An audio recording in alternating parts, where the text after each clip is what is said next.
Today's episode of Marijuana Today Daily is brought to you by our friends over at Curaleaf, one of America's top multi-state cannabis operators with 42 local dispensaries, 12 cultivation sites, and 10 processing facilities serving up more than 100,000 registered medical marijuana patients.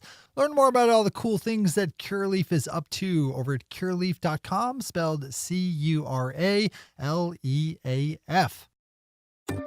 Good morning, Marijuana Nation. It's Friday, March 8th, 2019, and you're tuned in to episode 681 of Marijuana Today Daily. I'm your host, Shay Gunther, and I'll be walking you through today's marijuana news and headlines. As always, we have a full and busy day of cannabis news in our hands, so let's jump right into it. John Schroyer over at Marijuana Business Daily grabs our top headline this final day of the week with a story covering the three major pieces of proposed marijuana legislation introduced yesterday into the U.S. Congress. The SAFE Banking Act was introduced into the House and would free up banks, credit unions, and other financial institutions to work with state legal cannabis businesses. That bipartisan bill is sponsored by Democratic Representatives Ed Perlmutter of Colorado and Danny Heck of Washington, and Republican Reps Steve Stivers and Warren Davidson, both of Ohio.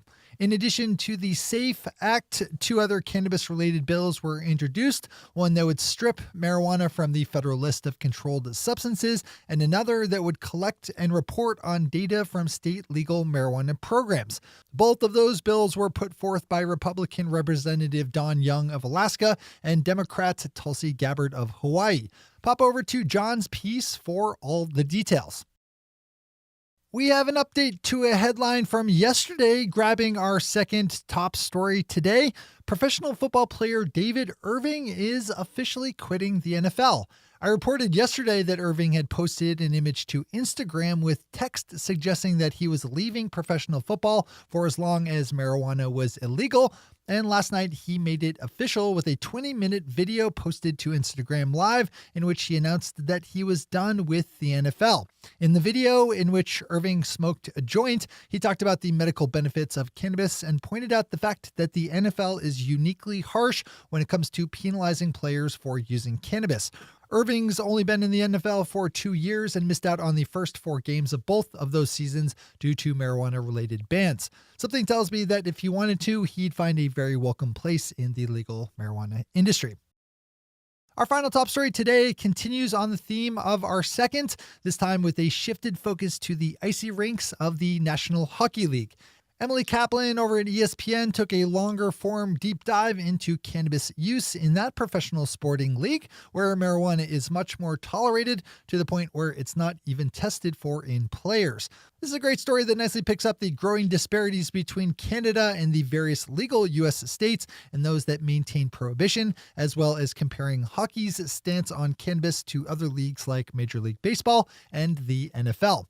This is a pretty big cultural story for our industry, so not a bad overall storyline to stay on top of. Click over and give this one a read. As always, we have all the news we cover linked to on our website at mjtodaydaily.com and on our Twitter account at mjtodaydaily.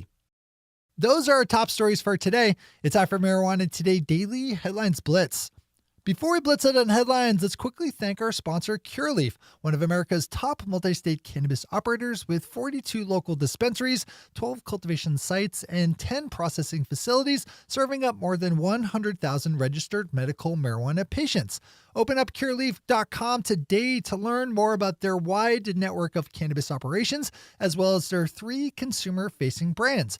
With Curaleaf medical marijuana products, Curaleaf hemp, and Yuku craft cannabis, all serving the needs of different cannabis consumers. And while you're over at curaleaf.com, you can learn more about Curaleaf the stock, which trades under the symbol CURA, that's C-U-R-A, up on the Canadian Securities Exchange. Big thanks to everyone at Curaleaf for all the good work that they do and for supporting today's news. All right, time for the Blitz. Kicking off a long chain of state-level legislative headlines, we have Arizona senators passing a bill on Wednesday via unanimous vote that would set up a testing system for Arizona's medical marijuana program. Right now, Arizona doesn't require any kind of testing for contamination within its legal medical cannabis supply, and Senate Bill 1494 would change that. Now heads over to the House for consideration there. Flying down to Florida, we have that state's Senate voting yesterday in favor of a bill that would allow medical cannabis patients to smoke medical marijuana. This is a long-running storyline centered around the fact that Florida lawmakers took it upon themselves to ban smokable forms of medical cannabis when they implemented the 2016 ballot measure that legalized the industry. The Florida House voted on a more restrictive bill lifting the smoking ban last week, and the Associated Press is reporting that the senator behind yesterday's successful bill, State Senator Jeff Brandeis, thinks that the House will opt to adopt his version rather than bounce an amended version back to his legislative chamber. So we'll keep watching. Yesterday in New Mexico, the state House of Representatives just barely approved a measure that would legalize adult use marijuana. House Bill 356 made it through by a count of 36 to 34 and would set up a restricted, taxed, and regulated sales system.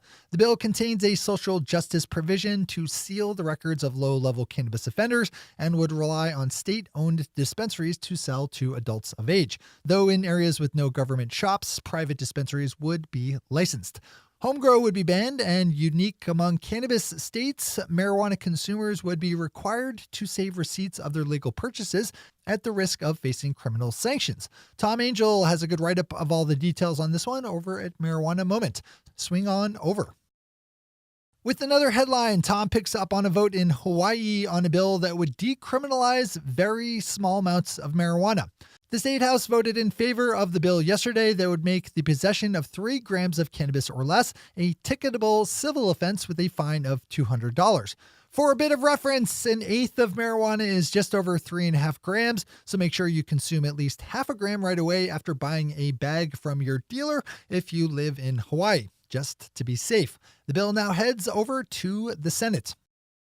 As we reported yesterday, the Massachusetts Cannabis Control Commission voted to give 2 new adult use dispensaries the official nod to open. What I didn't mention yesterday, though, that Mass Live covers in a good story, is that one of those shops is located in the greater Boston area, the first to open in that region.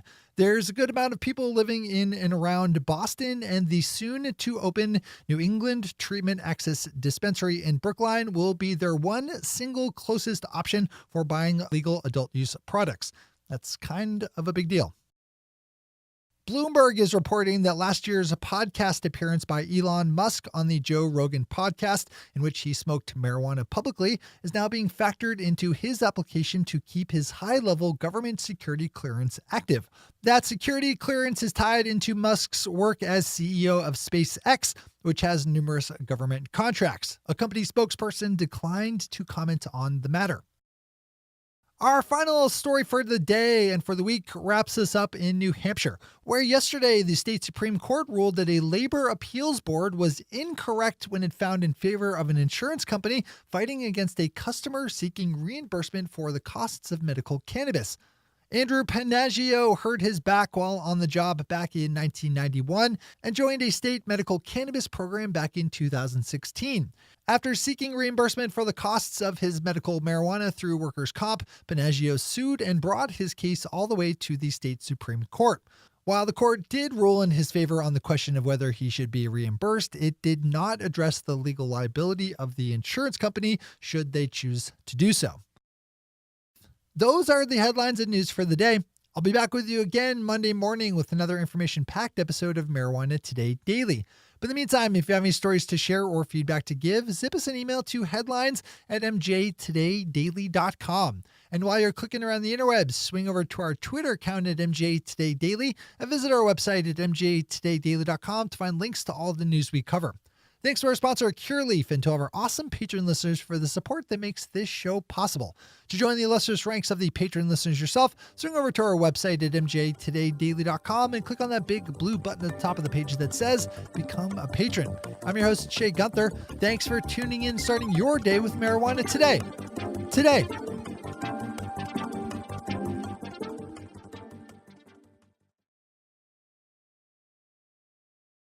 One take, Shay. One take.